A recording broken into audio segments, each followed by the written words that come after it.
नमस्ते everyone, welcome back to my channel. समय एकदमै कम भएको बेलामा कम समयमा खाजा कसरी रेडी गर्ने भनेर हजुरहरूले आजको भिडियोबाट थाहा पाउन सक्नुहुन्छ। त्यही भएर भिडियोलाई अन्तिमसम्म हेरेर साथ दिनुहोला। आलु, बेसन र कर्नफ्लावरको मिक्सरबाट बनाइएको यो नास्ता तयार गर्न आवश्यक पर्ने सम्पूर्ण सामग्रीहरूलाई म विस्तृत रूपमा देखाउँदैछु। मैले यो नास्ता आज 2 जनाको लागि तयार गर्दै थिएँ, त्यसैले मैले 2वटा मिडियम साइजको आलुलाई लिएको छु। साथै मैले यहाँ एउटा मिडियम साइजको टमाटरलाई पनि लिएको छु र आधी साइजमा एउटा प्याजलाई पनि लिएको छु। साथै हामीले हरियो धनियाँ पत्तालाई पनि मिसाउने भएको भएर हरियो धनियाँ पत्तालाई पनि लिएँ र आफ्नो टेस्ट अनुसार स्पाइसको लागि मैले 3-4वटा हरियो खुर्सानीलाई पनि लिएको छु। अब प्याज, हरियो खुर्सानी, धनियाँ र टमाटरलाई मसिनो पारेर काटिसकेको छु। साथै मैले अघि 2वटा मिडियम साइजको आलुलाई लिएको थिएँ र त्यसलाई मैले मजाले पखालेर त्यसको बुक्रा तासेर रेडी गरेँ। अब भने मैले यसलाई चाहिँ एउटा कोरेसोको सहायताले यसरी मसिनो पारेर कोरेको छु। हजुरहरूले देख्न सक्नुहुन्छ यो एकदमै मसिनो टेक्स्चरमा आइसकेको छ।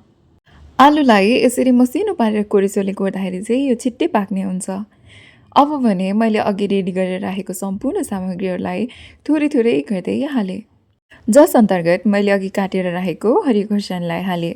साथै हरियो धनियाँ पत्तालाई पनि माथिबाट हालिदिएँ। यो नास्तामा चाहिँ टमाटरको टेस्टले अझै यसको स्वादलाई इन्हान्स गर्ने भएको भएर टमाटरलाई एकदमै मसिनो पारेर काटेर हालेको छु। हजुरहरू यसलाई प्युरी बनाएर पनि हाल्न सक्नुहुन्छ। साथै मैले अघि आधी प्याजलाई मसिनो पारेर काटेर राखेको थिएँ। यो प्याजलाई चाहिँ सकभर एकदमै मसिनो साइजमा काट्नुपर्ने हुन्छ।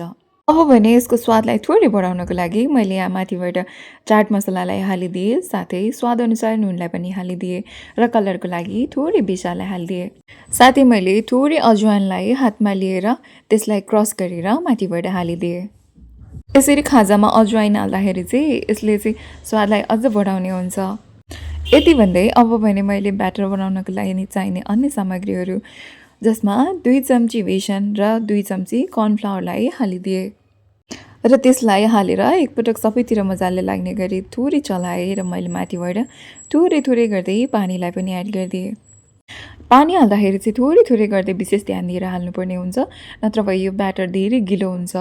हामीलाई यो ब्याटरलाई धेरै गिलो अथवा धेरै बाक्लो पनि बनाउनु पर्ने छैन, हामीले ठिक्कको टेक्स्चरमा बनाउनु पर्ने हुन्छ।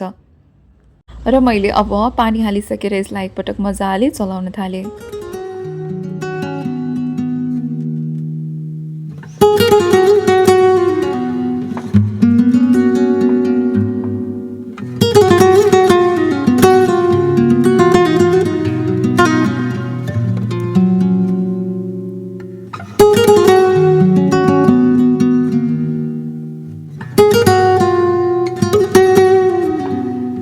हजुरहरूले देख्न सक्नुहुन्छ आलुमा नुन लागेर यसबाट थोरै पानी निस्केको छ र यो ब्याटर थोरै गिलो भएको जस्तो भएको छ।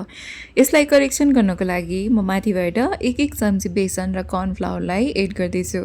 हजुरहरू पनि ब्याटर थोरै गिलो भए जस्तो लागेमा यसरी माथिबाट सेम क्वान्टिटीमा एड गर्न सक्नुहुन्छ। अब यो बेसन र कर्नफ्लावर हालेर एकपटक मजाले चलाइसकेपछि चाहिँ हाम्रो ब्याटर पर्फेक्टली रेडी भइसकेको छ। हजुरहरूले पनि यत्तिकै टेक्स्चरमा बनाउनु पर्ने हुन्छ। यति भन्दै मैले ग्यासको फ्लेम अन गरेर एउटा प्यान बसाएँ। प्यान तातिसकेको थियो र मैले माथिबाट थोरै अलिभ ओइललाई हालिदिएँ। यो खाजाहरू बनाउँदाखेरि चाहिँ तोरीको तेलको प्रयोग सकभर नगर्नुहोला, किनभने तोरीको तेलबाट थोरै स्मेली हुनसक्छ। यसमा चाहिँ हजुरहरूले अलिभ ओइल अथवा घीको प्रयोग पनि गर्न सक्नुहुन्छ। अब अलिभ ओइललाई तातिनको लागि छोडिदिएर सबैतिर प्यानमा तेल लागिसकेपछि चाहिँ मैले माथिबाट अघि रेडी गरेर राखेको ब्याटरलाई थोरै थोरै गर्दै हालिदिएँ। साथै चम्चाको सहायताले यसरी गोलो बनाउनको लागि फैलाएँ। हालिसकेपछि चाहिँ हामीले ग्यासको फ्लेमलाई चाहिँ लो फ्लेममा छोड्नुपर्ने हुन्छ। यसलाई चाहिँ यो माथिबाट पनि मजाले पाकोस् भनेर ग्यासको फ्लेमलाई लो छोड्नुपर्ने हुन्छ। साथै यो हाईमा हुँदाखेरि चाहिँ डढ्न सक्ने चान्स पनि हुन्छ। अब पनि मैले चम्चीको सहायताले यसलाई गोलो सेप दिइसकेको छु र यसलाई अब एकछिन पाक्नको लागि छोडिदिनेछु र म यसलाई लो फ्लेममा एकछिन माथिबाट एउटा भाँडाले छोपेर पकाउनेछु। केही समयपछि अब हजुरहरूले देख्न सक्नुहुन्छ कि यो चाहिँ लो फ्लेममा पकाउँदाखेरि माथिबाट हल्का यसरी पाक्दै आइसकेको छ। अब भने मैले यसलाई एउटा पन्यूको सहायताले यसरी बिस्तारै चलाएँ। हजुरहरूले देख्न सक्नुहुन्छ यो चाहिँ एकदमै मजाले सरिसकेको छ र यसलाई एकपटक फ्लिप गरिसकेपछि चाहिँ हाम्रो यो अर्को साइडबाट पाक्नको लागि रेडी भइसक्यो र मैले यसलाई फेरि एकछिन लो फ्लेममा पाक्नको लागि छोडिदिएँ। अब भने हजुरहरूले देख्न सक्नुहुन्छ यो बिस्तारै पाक्दै आइसकेको छ। यसलाई चाहिँ अब थोरै क्रिस्पी बनाउनको लागि मैले ग्यासको आँचलाई एकैछिन हाई फ्लेममा छोडिदिएको छु र ग्यासको आँचलाई हाई फ्लेममा राखेर म यसलाई दुवै साइडमा फर्काउँदै मजाले पाक्नको लागि छोडिदिनेछु। हजुरहरूले देख्न सक्नुहुन्छ यो चाहिँ अब पाकिसकेको छ र मैले यसलाई निकालेर एउटा भाँडामा ट्रान्सफर गरिदिएँ।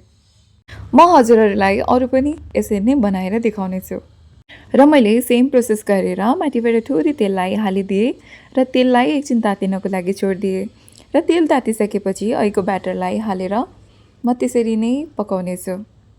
हजुरहरूले गिलो रोटी अथवा चिला बनाउँदाखेरि नोटिस गर्नुभएको छ कि छैन, यो बनाउँदाखेरि पहिलो एटेम्प्टहरू चाहिँ एकदमै बिग्रिएको जस्तो लाग्छ अनि बिस्तारै बनाउँदै गइसकेपछि चाहिँ यिनीहरू आफ्नै सेपमा मजाले बस्छ, साथै मजाले पाक्छ अनि अझ पकाउन पनि रहर लाग्छ। अब यति भन्दै मैले चाहिँ अघि हालेको चिलालाई चाहिँ यसरी चम्चीको सहायताले सबैतिर गोलो साइज हुने गरी यसरी फैलाइदिएँ। साथै मैले अघि भने जस्तै लो फ्लेममा ग्यासलाई राखेर यसरी बिस्तारै पकाउनेछु।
सेम प्रोसेस फलो गर्दै मैले यो खाजालाई पनि तेस्रोवालालाई पनि अब रेडी गरिसकेँ। मैले सुरुमै भने यसरी नै यसलाई अब दुवै साइडमा यसरी फर्काउँदै पकाइसकेपछि अब भने हाम्रो किचनमा यो सर्भ गर्नको लागि पर्फेक्टली रेडी भइसकेको छ।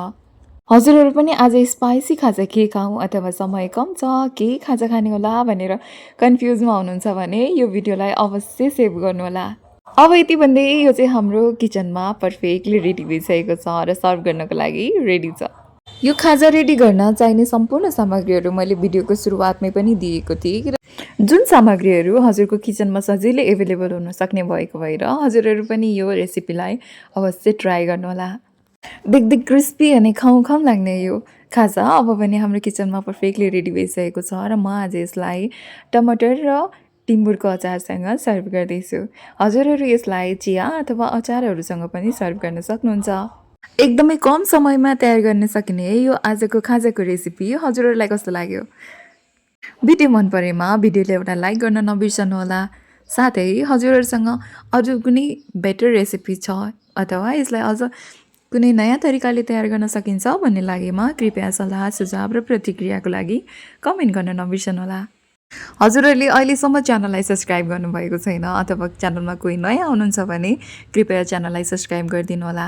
साथै हाम्रो च्यानलबाट आउने अन्य यस्तै नयाँ प्रस्तुति साथै लाइभ भिडियोहरू मिस नगर्नको लागि च्यानलको सब्सक्राइब बटन सँगै भएको बेल आइकनलाई पनि अलमा क्लिक गरेर जोडिदिनु होला।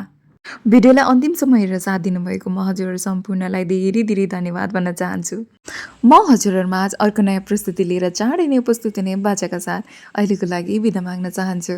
त्यतिन्जेलसम्मको लागि स्वस्थ व्यस्त र मस्त रहनुहोला। Thanks for watching. बाई।